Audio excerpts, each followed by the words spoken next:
नमस्कार विद्यार्थी मित्रांनो, MPSC जागरणवर आपले सहर्ष स्वागत आहे। आज आहे 23 ऑगस्ट 2026 आणि आजच्या दैनिक चालू घडामोडींवर आधारित महत्त्वाचे प्रश्न आपण या व्हिडिओमध्ये पाहणार आहोत। तरी सर्वप्रथम जर आपण नवीन असाल तर चॅनलला अवश्य सबस्क्राइब करा। चला तर मग आजच्या व्हिडिओला सुरुवात करूया।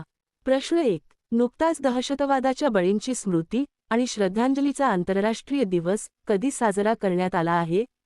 याचे अचूक उत्तर आहे पर्याय बी, ऑगस्ट 21। स्पष्टीकरण: दहशतवादाच्या बळींची स्मृती आणि श्रद्धांजलीचा आंतरराष्ट्रीय दिवस नुकताच ऑगस्ट 21 रोजी साजरा करण्यात आला आहे। याची स्थापना वर्ष 2017 मध्ये संयुक्त राष्ट्रांच्या महासभेने केली होती। दहशतवादाचे बळी आणि त्यातून वाचलेल्यांचा सन्मान करणे तसेच त्यांच्या मानवाधिकारांचे रक्षण करणे हा याचा उद्देश आहे। प्रश्न 2, नुकतीच तिसऱ्या अपत्याच्या जन्मावर कोणत्या राज्य सरकारने 1 वर्षाची प्रसूती रजा, मातृत्व अवकाश देण्याची घोषणा केली आहे? याचे अचूक उत्तर आहे पर्याय सी, तमिळनाडू। स्पष्टीकरण: नुकतीच तमिळनाडू सरकारने महिला शासकीय कर्मचाऱ्यांसाठी तिसऱ्या अपत्याच्या जन्मावर प्रसूती रजा 12 आठवड्यांवरून वाढवून पूर्ण 365 दिवस 1 वर्ष करण्याची घोषणा केली आहे। पूर्वीचा नियम पहिल्या 2 मुलांच्या जन्मावर 365 दिवसांची रजा मिळत असे, तर तिसऱ्या मुलासाठी ही मर्यादा केवळ 12 आठवडे 84 दिवस होती। तमिळनाडू राज्याची माहिती: राजधानी चेन्नई, मुख्यमंत्री सी जोसेफ विजय, राज्यपाल राजेंद्र आर्लेकर। आता पाहू तमिळनाडूशी संबंधित इतर चालू घडामोडी। तमिळनाडू सरकारने शैक्षणिक आणि शासकीय संस्थांमध्ये कार्यक्रमांच्या सुरुवातीला राज्यगीत गायन अनिवार्य केले आहे। तमिळनाडू सरकारने वेत्री वानमगल ड्रोन प्रशिक्षण योजना सुरू केली। सर्वाधिक मृत अवयवदात्यांसाठी तमिळनाडूला सर्वोत्कृष्ट राज्याचा राष्ट्रीय पुरस्कार प्रदान करण्यात आला। किल्लई हे तमिळनाडूतील पहिले हवामान अनुकूल गाव ठरले। तमिळनाडूच्या मुख्यमंत्र्यांनी नलम-TN ऑनलाईन आरोग्य पोर्टल लॉन्च केले। 18 मीटर ड्राफ्ट क्षमता असलेले कामराजार बंदर हे भारतातील दुसरे प्रमुख बंदर बनले। तमिळनाडू सरकारने सहकार पीक कर्जमाफीची मर्यादा वाढवून 75,000 रुपये केली। प्रश्न 3, नुकतीच सर्वोच्च न्यायालय बार असोसिएशनच्या अध्यक्षपदी कोणाची निवड झाली आहे? याचे अचूक उत्तर आहे पर्याय बी, प्रदीप राय। स्पष्टीकरण: नुकतीच ज्येष्ठ वकील प्रदीप राय यांची सर्वोच्च न्यायालय बार असोसिएशनच्या नवीन अध्यक्षपदी निवड झाली आहे। त्यांनी 2026 ते 2027 च्या कार्यकाळासाठी झालेल्या निवडणुकीत आपले निकटचे प्रतिस्पर्धी अनुपम लालदास यांचा पराभव केला। आता पाहू इतर महत्त्वाच्या नियुक्त्या। दिल्ली खादी आणि ग्रामोद्योग मंडळाच्या उपाध्यक्षपदी टिळकराज कटारिया यांची नियुक्ती करण्यात आली आहे। दूरदर्शनच्या नवीन महासंचालकपदी रीना सोनोवाल कोहली यांची नियुक्ती करण्यात आली आहे। उच्च शिक्षण विभागाच्या सचिवपदी दीप्ती गौर मुखर्जी यांची नियुक्ती झाली आहे। जलसंपदा, नदी विकास आणि गंगा संरक्षण विभागाच्या सचिवपदी अर्चना वर्मा यांची नियुक्ती करण्यात आली आहे। सशस्त्र सेना वैद्यकीय सेवा महासंचालक म्हणून संदीप थरेजा यांची नियुक्ती करण्यात आली आहे। आनंद प्रकाश यांची एस्वातिनीमध्ये भारताचे उच्चायुक्त म्हणून नियुक्ती करण्यात आली आहे। भारतीय हवाई दलात फायटर कॉम्बॅट लीडर कोर्स पूर्ण करणाऱ्या भावना कंठ पहिल्या महिला फायटर पायलट ठरल्या आहेत। प्रश्न 4, नुकतेच कोणत्या राज्यातील भितरदाढी गावात सुमारे 3.5 दशलक्ष वर्षे जुन्या जीवनाचे पुरावे आढळले आहेत? याचे अचूक उत्तर आहे पर्याय सी, झारखंड। स्पष्टीकरण: नुकतेच सुमारे 3.5 दशलक्ष वर्षे जुन्या जीवनाचे पुरावे झारखंड राज्यातील पूर्व सिंगभूम जिल्ह्यातील भितरदीवारी गावात आढळले आहेत। भारतीय भूवैज्ञानिक सर्वेक्षणाच्या शास्त्रज्ञांनी हा ऐतिहासिक शोध लावला आहे। झारखंड राज्याची माहिती: राजधानी रांची, मुख्यमंत्री हेमंत सोरेन, राज्यपाल संतोष गंगवार। आता पाहू झारखंडशी संबंधित इतर चालू घडामोडी। झारखंडच्या जातीय चित्रकलेला GI टॅग मिळाला आहे। भगवान बिरसा मुंडा यांच्या पुतळ्याचे आणि वैशिष्ट्यपूर्ण भिंतीचे उद्घाटन रांची विमानतळावर करण्यात आले।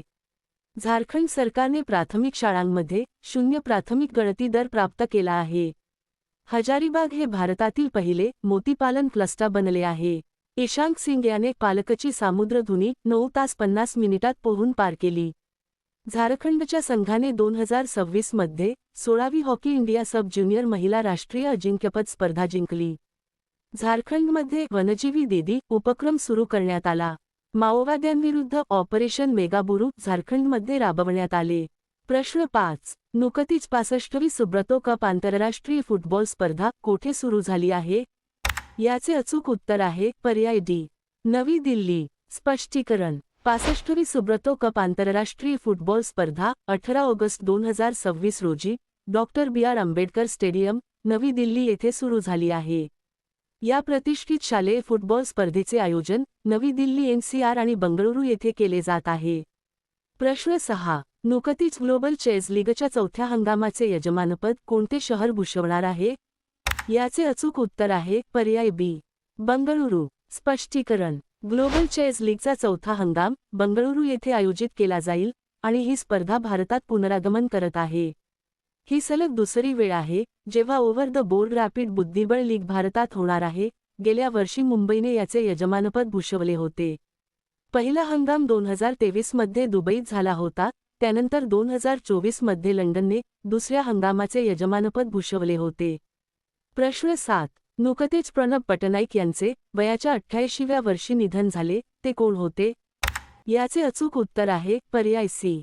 गायक. स्पष्टीकरण. प्रणब पटनाईक हे ओडिशातील दिग्गज आणि प्रसिद्ध ओडिया पार्श्वगायक होते, ज्यांचे 21 ऑगस्ट 2026 रोजी वयाच्या 88व्या वर्षी भुवनेश्वर येथे निधन झाले.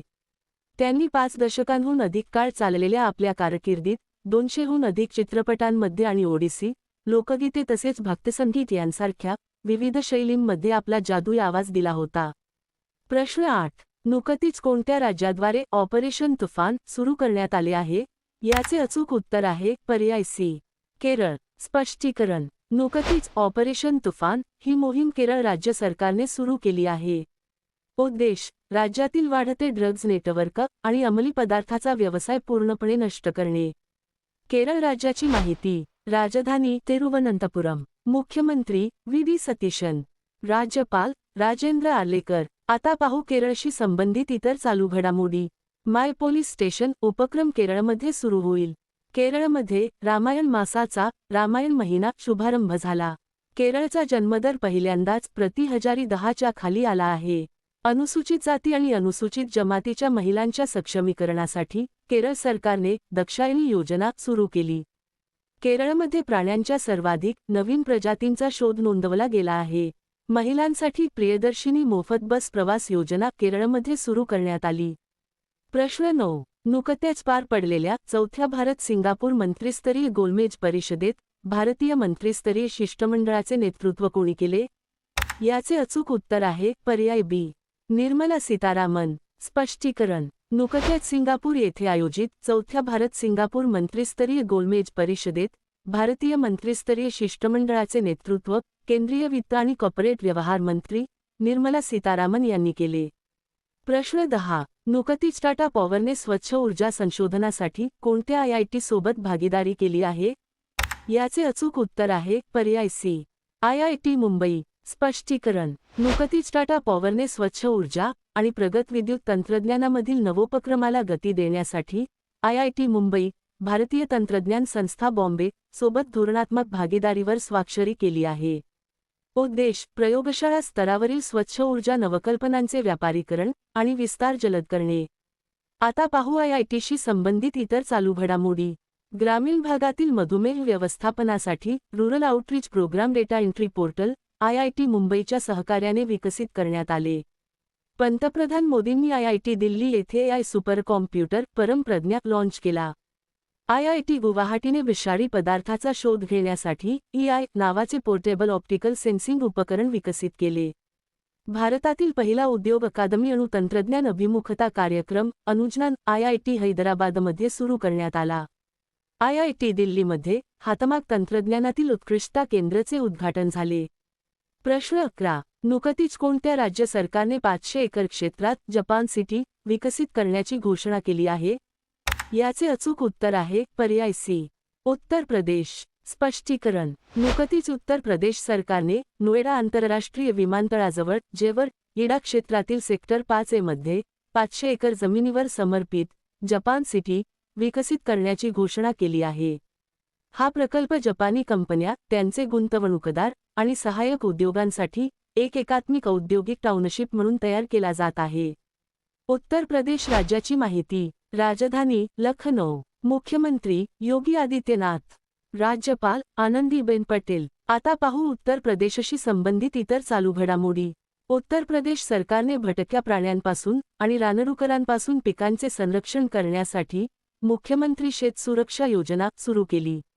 भारतातील पहिले समर्पित सैनिकी औषधशास्त्र मिलिटरी मेडिसिन विभाग लखनौ येथे स्थापन करण्यात आले. सारनाथ हे भारतातील 45वे जागतिक वारसा स्थळ बनले आहे. सर्वोच्च न्यायालयाने उत्तर प्रदेशच्या कुकरेल राखीव जंगलात भारतातील पहिल्या नाईट सफारीला मंजुरी दिली. लखनौ येथे माय भारत राष्ट्रीय युवा स्वयंसेवक परिषद आयोजित करण्यात आली. उत्तर प्रदेश सरकारने कौशल्य विकास प्रणाली डिजिटल करण्यासाठी कौशल सेतू आणि कौशल सारथी पोर्टल लॉन्च केले. प्रश्न 12. नुकतीच भारत आणि नेपाळ दरम्यान सीमा व्यवस्थापनावर संयुक्त कार्यगटाची बैठक कोठे आयोजित करण्यात आली आहे? याचे अचूक उत्तर आहे पर्याय बी. डेहराडून. स्पष्टीकरण. भारत आणि नेपाळ दरम्यान सीमा व्यवस्थापनावर चौथ्या संयुक्त कार्यगटाची 2 दिवसीय बैठक 20 ते 21 ऑगस्ट 2026 रोजी उत्तराखंडमधील डेहराडून येथे आयोजित करण्यात आली आहे. या बैठकीत आकाशवाणी बातम्यानुसार दोन्ही देशांनी सुरक्षा आणि पायाभूत सुविधा मजबूत करण्यावर भर दिला. आता मागील व्हिडिओतील प्रश्न. नुकतीच इराकमध्ये भारताचे राजदूत म्हणून कोणाची नियुक्ती करण्यात आली आहे? याचे अचूक उत्तर आहे पर्याय सी. अजय कुमार. आता पाहू अत्यंत महत्त्वाचे उजळणी प्रश्न. कर्नाटक सरकारने संध्या किरण कॅशलेस आरोग्य विमा कवच लॉन्च केले. भारतातील पहिल्या आणि सर्वात खोल औष्णिक विहिरींचे कामकाज लडाखमध्ये सुरू झाले. तेलंगणा सरकारने पोलीस हुतात्म्यांच्या कुटुंबांसाठी टीजी वीर पोर्टल लॉन्च केले. मानवी हत्ती संघर्ष कमी करण्यासाठी उत्तराखंडने हत्तींना रेडिओ कॉलर घालण्याची योजना सुरू केली. सार्वजनिक डेटा सहज शोधण्यासाठी कर्नाटक सरकारने तथ्यकोश नावाचा प्लॅटफॉर्म लॉन्च केला. उदार शक्ती 2026 लष्करी सराव भारत आणि मलेशिया दरम्यान आयोजित करण्यात आला.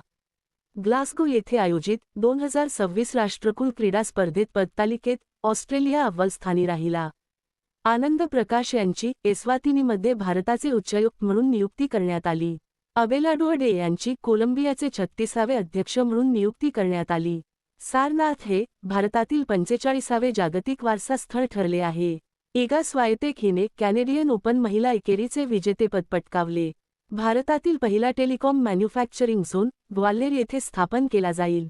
वर्ल्ड ज्युनियर स्क्वॅश चॅम्पियनशिप 2026 चे विजेतेपद अनाहत सिंग हिने जिंकले आहे. भारत आणि चीन सीमा व्यापार नथुला खिंडीतून पुन्हा सुरू झाला. कसोटी क्रिकेटमध्ये 100 षटकार ठोकणारा पहिला भारतीय खेळाडू ऋषभ पंत बनला आहे. महाराष्ट्र सरकारने डिजिटल ओळखीसाठी महाआयडी उपक्रम सुरू केला. मलबार गोल्ड अँड डायमंड्सने महेंद्रसिंग धोनीला आपला ब्रँड अँबेसेडर बनवले. प्रतिष्ठित लोकमान्य टिळक राष्ट्रीय पुरस्कार अजित डोवाल यांना प्रदान करण्यात आला. भारतीय भौतिकशास्त्रज्ञ दीपक धाड यांनी 2026 चा डिरॅक मेडल जिंकला. पंजाबने नीती आयोगाच्या शालेय शिक्षण निर्देशांकात अव्वल स्थान मिळवले.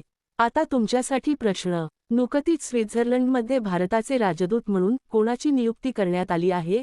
दिलेल्या पर्यायातून या प्रश्नाचे अचूक उत्तर कमेंट बॉक्समध्ये नक्की द्या. उद्या पुन्हा भेटू पुढील भागात. धन्यवाद.